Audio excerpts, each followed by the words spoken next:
Hello and welcome. I hope everyone's having a happy Monday out there. Today I wanted to talk about the next stimulus check and the next stimulus package in regards to some statements made just this morning. So let's get right into it.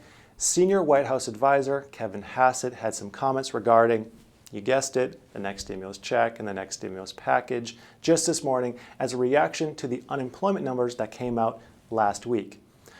And I wanted to take a minute to analyze what he said because it just doesn't really line up to me.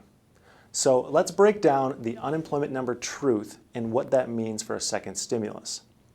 So last Friday, there was an announcement that unemployment had fallen from a high of around 14% in April to 13.3% in May. Now, I found this celebration pretty odd straight away because this is kind of like getting a 60% on your algebra test, retaking it, getting a 62% the second time on the exact same test, and then celebrating your victory. When in reality, that's still a D- either way.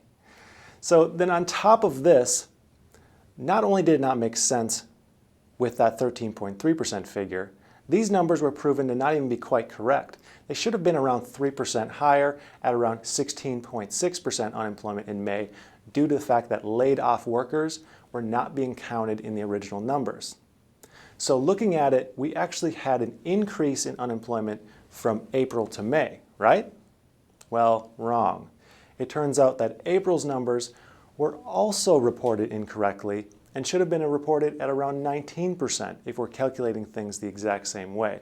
And this is something that I have seen even headlines of tons of articles get wrong. They don't mention that April's was also calculated wrong. So what the heck is going on here? Well, conspiracies aside, it's mostly due to the fact that there were just errors in calculation and that it's so hard to accurately calculate unemployment, especially in the short term, like we're doing right here in a 1-month term. The number of unemployed people is not just the number of people who aren't working. In the most simple way you can put it, it's pretty much the share of the labor force that is actively searching for jobs. But I mean, it gets way more nuanced the more you look into it based off of things like what's the definition of actively searching for work, temporary layoffs, student status, and on and on and on in complexity. Now, back to Kevin Hassett. He said 2 major points this morning. First, he said a strong June jobs report would absolutely affect what the next stimulus package contains, including potential stimulus checks. This means, first, in order to get the June jobs report, we're looking at least until mid-July before any packages are confirmed, meaning no realistic funding until August or possibly September, because we can't get a June jobs report until after June.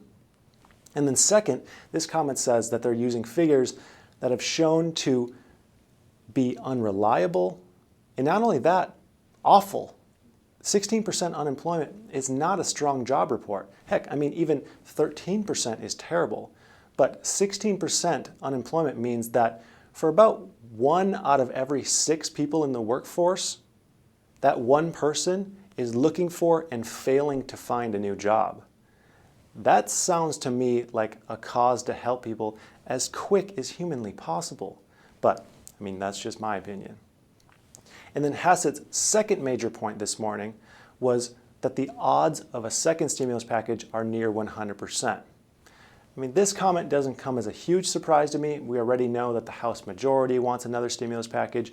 Many Republicans, including Mitch McConnell, are saying expect another stimulus package. And Trump has said in multiple occasions that there will be more stimulus checks and some form of package in the future. So, the confirmation is always good to hear, but the question really hasn't been, will there be another package? The question has been, when is the package coming and what help will I get from this stimulus package? What the package will contain is still up in the air. However, the current leanings seem to be some kind of unemployment reform, liability protection for businesses, state and local government funding, and some kind of stimulus check potentially. Possibly like a check combined with a payroll tax credit or something similar to that is kind of what we're looking at right now. Things can definitely change. Things are changing every single day. That's why I have enough to talk about basically every day on this topic, and I hope you guys enjoy hearing my voice on it. So this has been my navigation of today's stimulus package chaos. I hope I could clear some confusion. If there are any areas that you'd like to hear me expand on, feel free to let me know in the comments below. But until next time, I'd like to thank you for watching, and I hope you have a profitable day.